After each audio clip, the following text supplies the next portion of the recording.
네, 독고트레츠입니다. 반갑습니다. 저는 여기 페루 남쪽에 있는 어디 이름이 뭐죠? 우르밤바라고 하는 곳에 있습니다. 차가 어제 좀 고장이 나가지고 몇 시간 정도 수리하는데 걸리다 보니까 결국 여기 이 동네 이제 주저앉게 됐는데, 여기 예전에 잉카 시대 때는 좀 리치한 타운이었다고 얘기 하더라고요. 근데 이제 아무래도 마추픽추가 워낙 유명하다 보니까 마추픽추 등반 마치고 내려오는 길에 차가 이제 문제가 좀 생겨가지고 수리 간단하게 했고요. 여기 너무 아름다운 곳이죠. 소리가 좀 나네. 어제 차를 좀 수리를 하다가 그 메케닉이 저한테 이런 얘기 하는 거예요. 엔진 오일이 하나도 없다. 게이지를 보니까 거의 바텀 쪽인 거예요. 근데 제가 40일 전에 분명히 콜롬비아에서 그 윤활유를 교체를 했는데도 불구하고 하나도 없다는 거예요. 그래서 제가 보니까 제가 6,700km를 40일 동안 달렸더라고요. 근데 그건 교체할 때가 된 거 전 6, 7천마다 이제 엔진을 갈거든요. 근데 뭐 페라리라든가 포르쉐 이런 차들은 이제 대배기량이고 엔진도 크고 이러니까 열도 많이 나고 그러니까 이제 매달 500ml에서 1리터 정도의 그 윤활유를 넣어줘야 되거든요. 보충을 해줘야 되거든요. 얘들이 기름을 먹어요. 근데 저 차는 기름을 먹는 차가 아니고 시티카고 제 차가 이제 프리우스잖아요. 근데 기름을 40일 동안 6,700km를 달리는데 모빌 원 0W40을 넣었는데 세 통을 먹은 거예요. 세 통을 다 넣으니까 이제 비로소 게이지가 제대로 이제 올라오더라고요. 그래서 와 진짜 제가 얼마나 그 차를 험하게 몰았거나 아니면은 그 해수면부터 해발 6,000m 안돼 산맥까지 오르락 내리락 이렇게 40일 동안 했었거든요. 그러다 보니까 그래서 이제 차가 열을 많이 받아가지고 엔진 오일이 탄 거죠. 그래서 이제부터는 한 1, 2주에 한 번씩 딱 정해가지고 엔진 오일 게이지를 제가 직접 확인을 하면서 운전을 해야겠어요. 원래 제가 예전에 포르쉐 몰 때는 한 달에 한 번씩은 검사를 했거든요. 그 체크를 해가지고 한 대충 500ml씩은 넣었던 것 같아요. 500ml 정도. 그러니까 엔진 오일 한 통 기준으로는 그 반 통을 넣어서 늘 제가 차에 숨차 그러니까 3,000m 고지대다 보니까 숨이 좀 차네요. 늘 제가 엔진 오일을 차에 넣고 다녔어요. 늘 이제 보충을 하려고 그랬었는데 그런 일이 여기 남미 오면 이런 일이 기본적으로 생기는 것 같아요. 지금 일본 증시가 조금 조정에 들어갔잖아요. 제가 예전에 말씀을 드렸던 게 금리가 인상이 되면 일본 증시는 주저앉을 수밖에 없다고 말씀드렸는데 그 이야기대로 가는 것 같아요. 왜냐면 금리에 굉장히 민감한 게 그 외국인들 투자자고, 아시다시피 이제 일본이란 나라는 개인들보다는 기관이라든가 외국인들 비중이 큰 나라거든요. 그 증시에서. 그런데 외국인들은 금리, 그리고 금리가 움직이면 환율도 움직이잖아요. 이 두 가지가 같이 움직이는데 이게 굉장히 민감하기 때문에 이게 조금이라도 상방으로 틀리게 되면, 금리가 올라가게 되면 분명히 증시 영향이 있을 것이라 말씀드렸는데 아이고 밝아라. 결국에는 지금 증시가 조정이 있을 것 같고, 금리가 인상이 되게 되면 이제 조달 비용이 올라가기 때문에 기관들은 부담을 느낄 수밖에 없어요. 그래서 얼마간의 조정이 있을 것이고, 그리고 수출 기업들이 많잖아요, 일본이. 그래서 환에 대한 문제도 생길 수도 있고, 환이 이제 강세가 될 수도 있기 때문에 거기서 오는 이제 그 이익의 조정도 좀 있을 것 같고, 그래서 제 생각에는 일본 증시는 조심하시라, 조심하시면 좋겠다라는 얘기를 거듭해서 이야기를 드립니다. 그 이틀 전에 제가 들은 이야기로는 그 미국의 달러트리라는 그 다이소 같은, 다이소 뭐 거의 비슷하죠. 뭐 가격은 조금 더 비싸지만 그런 업체가 있는데, 달러시티, 뭐 달러트리, 뭐 달러 제너럴 이런 데 있는데, 달러 제너럴에서 달러시티였죠. 달러시티에서 매장을 1,000개 정도 줄인다고 하더라고요. 워낙 근데 미국에 달러 제너럴, 달러시티 이런 기업들이 많다 보니까, 매장들이 많다 보니까 1,000개 줄여도 뭐 그게 크게 티가 날지 모르겠는데, 어쨌든 간에 이게 하나의 신호탄이 아닌가라는 생각도 들어요. 그래서 저렴한 물건들도 어떻게 보면은 그 미국 국민들이 아무래도 이제 아래쪽 저소득층이겠죠. 이런 분들이 안 사기 시작한 게 아닌가라는 생각도 들고, 지금 뭐 아시다시피 미국이란 나라가 그 정말 부익부 빈익빈이 너무 심해지고 있어요. 그 금융위기 이후로 정말 한 두세 배 이상 늘어났다고 해야 되나? 제가 예전에 수치를 봤었는데, 야, 돈을 풀면 부자는 부자가 되고 가난한 사람들은 더 가난하게 된다는데 그게 정말 그대로 맞는 것 같아요. 그래서 원래는 경기가 어려워지면은 오히려 그쪽 산업들이 좀 커져야 되죠. 예를 들자면 다이소 같은 경우에도 굉장히 팬데믹 이후로 장사가 잘 됐었잖아요. 왜냐면 사람들이 이제 주머니가 조금 이렇게 홀쭉해지면서. 근데 그런 것마저도 안 산다는 거는 뭔가 문제가 있다.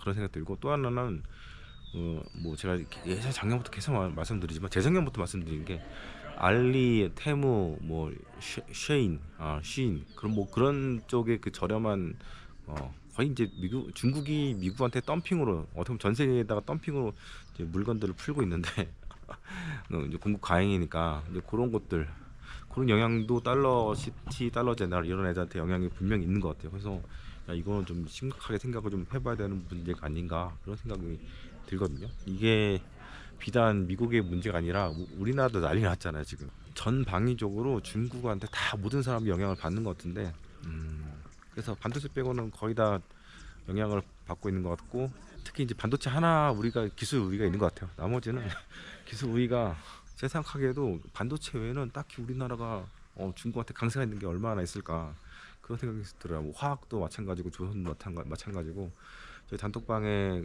정말 다양한 업종의 그 산업에 종사하시는 분들이 계신데, 특히 조선에 계신 분들 계시더라고요. 근데 그분들이 그런 얘기들을 하시더라고요. 와, 조선이 이제 피크를 찍고 넘어가는 그런 느낌이 든다. 또 어쩔 수 없어. 제조업은 중국이에요, 중국. 제가 2017년에 중국을 쫙 한번 돌고 느꼈던 게, 중국이 제조업은 다 먹겠구나. 그렇기 때문에 한국 주식들 다 팔고 미국이랑 중국 뭐 이런 쪽으로 다 넘겼었는데, 그 예언이라고 해야 되나? 그때부터 제가 이제 미국 주식을 투자하기 시작했으니까 이제 8년 차에 들어간 거긴 하거든요. 8년 차면은 그래도 해외 투자에 있어서는 오래된 편이고, 뭐 전체적인 투자 경력은 23년이긴 하지만 한국의 피크를 어떻게 보면은 예감을 했다고 봐도 되죠. 그래서 제 생각에는 중국의 공세가 지금 우리나라를 완전히 덮치고 있는데, 한 2년 안에 테무가 쿠팡을 따라잡지 않을까, 그런 생각이 들어요. 특히 신선 제품까지 얘네들이 유통망을 확장시키고 있는 상황이고, 물류센터까지 짓고 있는 상황인데, 사실 그 머니 파워 게임으로 치면은 중국을 못 이기거든요. 동남아만 딱 가봐도 여행을 하다 보면은 엄청나게 큰 빌딩들은요 다들 한자가 붙어 있어요. 한자가. 그게 뭐냐면 이 건물주가 중국이라는 얘기죠. 와, 정말 무서운 거거든요. 그에 비해서 한국은 거의 존재감이 없어.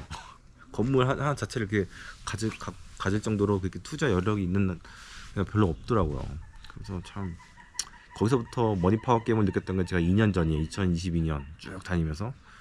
그 남미 와서는 또 엄청난 중국의 파워를 더 느끼고 있고, 오히려 한국은 존재감이, 자동차 좀 돌아다니고 스마트폰 좀 걸려있고 광고 걸려있고. 근데 그것도 있어요. 예전에는 해외에 나가면 제가 500개 도시를 지금까지 넘게 여행을 하고 있는데, 당연히 현대차라든가 뭐 삼성 광고판 이런 것도 보면 당연히 글로벌 기업이니까 당연히 있어야지, 저건 당연한 거야, 그렇게 생각하면서 이렇게 어깨를 펴고 다녔다면, 지금은 저 살아남아야 되는데, 버텨야 되는데, 그런 생각하거든요. 중국에 있을 때도 그런 느낌이 들었는데, 지금 남미 와서도, 미국에서도 그랬었고, 버텨야 되는 그런 느낌 들고, 이제는 삼성이라든가 현대, 기아 로고가 보이면 되게 반가워요. LG 에어컨 보이면 되게 반가워요.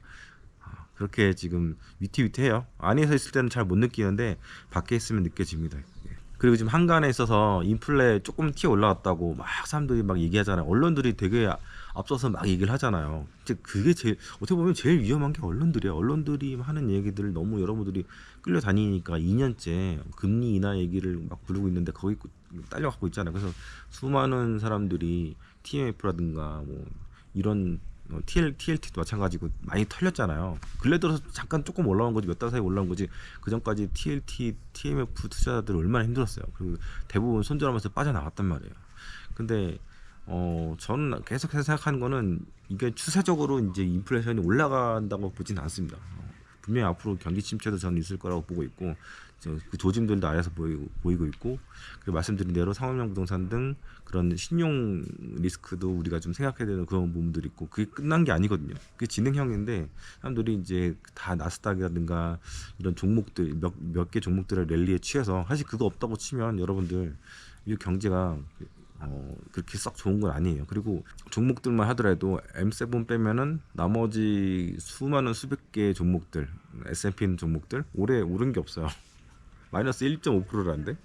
그 생각하게 되면 여러분 생각하셔야 되는 분도 있는 거죠. 그래서 작년부터 제가 얘기 들었던 게 인플레이션보다는 고용이 더 중요하다. 고용이 소비의 그 정말 가장 중요한 버팀목이거든요. 근데 고용이 깨져가기 시작하면 제가 4.5% 이상 얘기 들었잖아요. 작년에 가을부터 그게 깨지기 시작하면은 급격하게 나빠질 가능성이 있다. 저렇게 보고 있고 사실 그 전에 더 트리거가 될 수 있는 거는 제 생각에는 뭐냐면 이제 상업용 부동산으로 보고 있는데 뭐 어떤 게 먼저 오든 간에 문제는 촉발될 가능성이 저는 높다고 보고 있습니다. 그리고 인플레 하는데 인플레 지금 3%대잖아요. 미국이라는 나라가 인플레 3%대 가지고 망하는 나라가 아니거든요. 미국을 너무 쉽게 보는 것 같아요, 사람들이. 물론 저도 이제 그 인플레가 예전처럼 굉장히 낮은 상태로 가진 않을 것이다. 왜냐하면 계속해서 미국이 모든 것을 제조하려고 노력을 하고 있고, 물론 이제 돈 된 거 위주로 너무 싼 거 말고 그렇게 이제 하고 있고, 그렇기 때문에 당연히 물가는 예전보다는 조금 위에 있을 거예요. 그리고 그렇기 때문에 기준금리도 예전처럼 빵프로 제로금리 시대로 회귀하지 않을 것이다. 어느 정도 유지가 된 상태에서 물가도 같이 위에 있는, 조금 살짝 둘 다 예전보다는 조금 위에 있는, 어떻게 보면 이건 정상적인 거예요. 예전처럼 제로 금리에다가 제로 물가는 그건 말이 안 되는 거죠. 솔직히 얘기해서 그거는 비정상적이었던 거고, 지금은 세계화도 이제 끝나버렸고 이제 공급 사슬도 이제 깨져버렸기 때문에 적당한 정도의 인플레이션과 적당한 정도의 그 성장률, 그리고 적당한 정도의 금리가 어떻게 보면 그게 중립금리일 수도 있는 거지. 그런 것들이 이제 쭉 이어가는 그런 시대가 될 것 같고, 그리고 저 생각에는 금리 같은 경우는 지금 보면은 5%대가 유지가 되고 있지만 실상으로는 구두 개입을 통해서 4%대로 이제 쭉 내려오는 상태잖아요. 뭐 다시 금리가 올라갈 것이다, 막 그런 얘기들 사람들이 하는데 제 생각에는 결국에는 하방.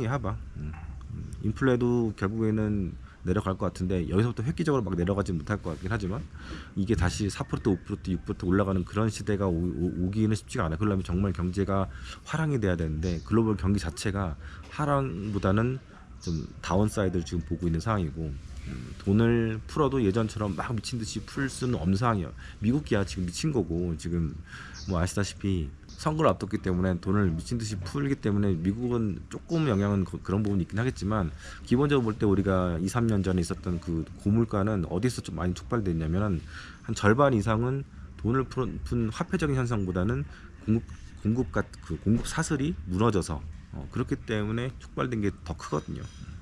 돈을 풀어서 자동차 가격이 올라간 게 아니고 반도체가 품귀화돼서 차가 못 나오니까 자동차 가격이 올라간 거고, 차가 필요한 사람들이 차를 못 사니까 중고차 가격이 올라간 거거든요. 근데 지금은 어떻게 됐냐? 그게 아닌 거지. 일례로 제가 차를 2021년 초에 팔 때, 한국을 떠날 때 엔카에 있는 매물 개수가 10만 대였거든요. 제가 늘 이제 차 가격을 재미삼아서 보고, 야, 페라리는 얼마고 포르쉐는 얼마고 이런 것들 즐겨서 보는 편이었는데, 근데 그 전에도 계속 10만 대, 9만 대 왔다 갔다 했단 말이에요. 많으면 11만 대 이렇게 왔다 갔다 했었는데 지금 얼마인지 아세요? 지금 16만 대요. 16만 대. 저는 그거 보고 깜짝 놀랐어요. 와, 16만 대나 중고 매물이 있단 말이에요. 제가 엔카 앱을 다운받은 이후로 16만 대나 되는 중고차 숫자를 본 적이 없어요. 너무 놀라운 숫자이긴 하거든요. 그래서 이만큼 경기가 안 좋은 거고 이만큼 차가 안 팔리는구나. 뭐 전기차라든가 뭐 이런 이슈들이 있긴 하지만 어쨌든 사람들이 그렇다는 거죠. 그리고 제가 늘 이야기 드리지만 자동차 산업은 역사적으로 볼 때 늘 공급 과잉이었다. 그래서 가장 먼저 자동화라고 해야 되나요? 포드가 대량 생산의 시대를 열었잖아요.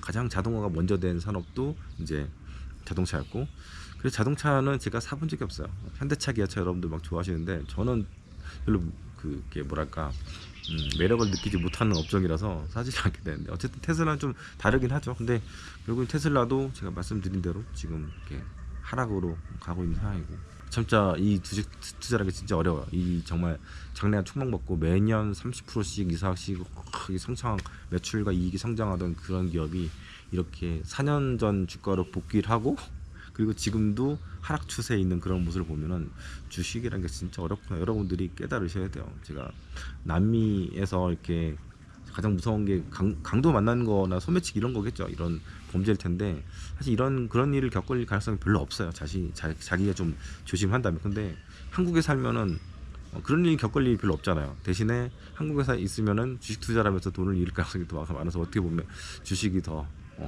좋은 것 같다는 생각이 들고, 또 미국 여행할 때는 느꼈던 게 물가가 너무 비싸잖아요. 솔직히 얘기해서 물가가 싼 나라 아니잖아요. 여기가 제가 중남미 여행하면서 한 달에 3,400 정도 쓰는데 거기서는 1,000 정도 썼거든요. 그러니까 야, 강도보다 물가가 더 강도 같고, 그리고 더 무섭고, 또 팁이 더 무섭다, 그런 생각이 많이 들더라고요. 하여튼 또 하나, 인플레이션 같은 경우에는 가을 이후로 제가 하이어포 온 거는 거짓이라 말씀드렸고, 인플레보다는 고용 실업률을 보라고 말씀드렸고, 그 뒤로 인플레가 주식시장을 쳤던 적은 없어요.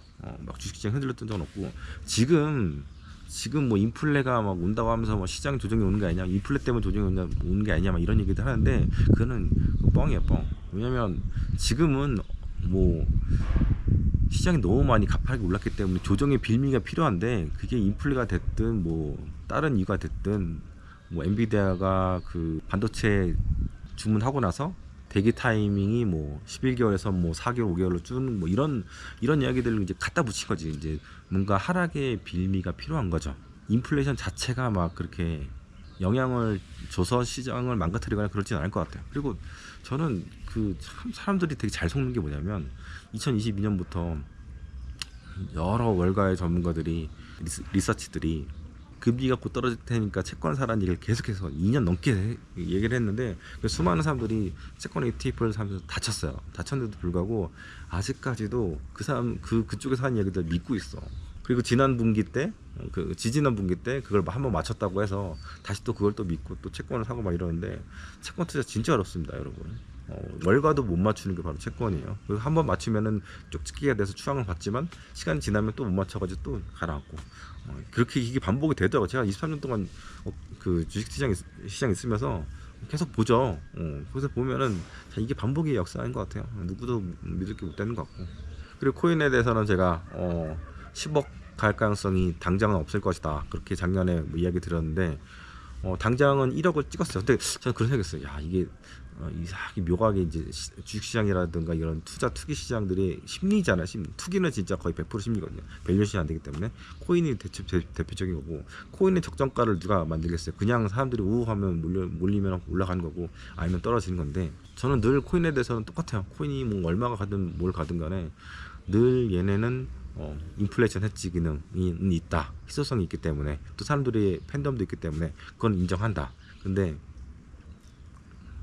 얘는 올라가면서도 올라갔다 반토막, 올라갔다 반토막, 이런 것들이 반복이 되기 때문에 정말 조심해야 된다. 저는 그 아까부터 심리에 대해서 말씀드렸지만, 비트코인이 1억을 찍을 때쯤에 다시 폭락하지 않을까, 이런 생각을 속으로는 했었어요. 이건 뭐 제가 똑같이 말씀을 드린 적은 없는데 꼭 그렇더라고. 뭔가 전인미답의 고지에 탁 찍잖아요. 그러면 얘들이 턱 주저앉고 막 그런 게 있더라고. 사람의 심리가 좀 있어서 그 작용을 한 거거든요. 무슨 수학적인, 무슨 밸류에이션적인 뭐 그런 거, 모멘텀, 뭐 펀더멘탈 이런 게 아니라 모멘텀이 이렇게 움직인 거죠. 모멘텀이라는 거는 아무래도 그 심리에 따라서 많이 움직이긴 하니까. 근데 되게 공교롭게도 1억을 찍고 내려오더라고요. 그래서 그런가 보다 뭐 하고 있습니다. 뭐 제가 맞췄다는 게 아니라 저는 그냥 속으로만 생각했던 거니까, 뭐 이거는 뭐 자랑할 거라든가 뭐 그런 건 아니죠. 근데 참 심리에 따라서 움직인 거는 되게 뭐가 보이는 좀 습성이 있다고 해야 되나? 그런 생각이 좀 들었어요. 그래서 또 한 번 비트코인은 많은 투자 실패자들, 패배자들을 만들어낼 것 같아요. 왜냐면 그래, 코인을 갖고 있으면은 잃지는 않을 것 같아. 쭉 그 인플레이션 해지 기능은 적어도 미니멈 있으니까, 아무리 이렇게 변동성이 커도 결국에는 우상향 한다고 저는 이제 봤고, 그렇게 말씀을 드렸잖아요. 그 영상에서 보면은 그 작년 6월달 멕시코에서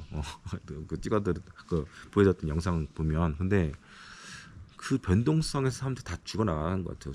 그래서 되게 사람들이 말하기 좋아하는 사람들이 주식 차트 이렇게 올라온 거 보고, 저거 샀으면 벌었네 하지만, 그 안에 무수한 엄청난 그 변동성 때문에 얼마나 많은 사람들이 다치는가. 그게 작년 3분기 때 13%인가 15%인가 그 나스닥이 조정했었잖아요. 그 와중에 얼마나 많은 사람들이 괴로워했어요. 그 지수는 13%, 15% 움직여도 개별 종목은요 20%, 30%, 40%씩 움직이거든요. 그 변동성을 사람들이 이겨내지 못하거든요. 그래서 제가 고전을 읽어야 된다고 늘 말씀드리는 게, 그 롱텀으로 그 시장을 볼 수 있는 그 좀 길게, 그리고 거시적으로 그런 능력을 만들어주는, 그런 눈을 만들어주는 게 바로 그 적이거든요. 그 고전이거든요. 근데 여러분들이 백날 유튜브 봐봤자 오늘의 뉴스 이런 거 봐봤자 그런 거 절대 안 길러져요. 그래서 제가 고전에 대한 얘기를 계속 드리는 게 참 되게 신기한 게 참 반복이 되는 것 같아요. 뭔가 이 투자의 업계라는 거는 지금 21세기는 18세기, 17세기, 뭐 16세기 뭐 튤립 광풍 이런 거랑 다르다고 하는데 심리는 어쩔 수 없는. 그래서 어떤 분이 그런 얘기를 했잖아요. 그 인간의 뇌는 투자에 적합하지 않게 만들어졌다. 그 유명한 분인데 책도 있는데 제가 못 읽지를 못했어요. 근데 한국 들어가면은 구입해서 읽어봐야 되나. 아무튼 그렇습니다.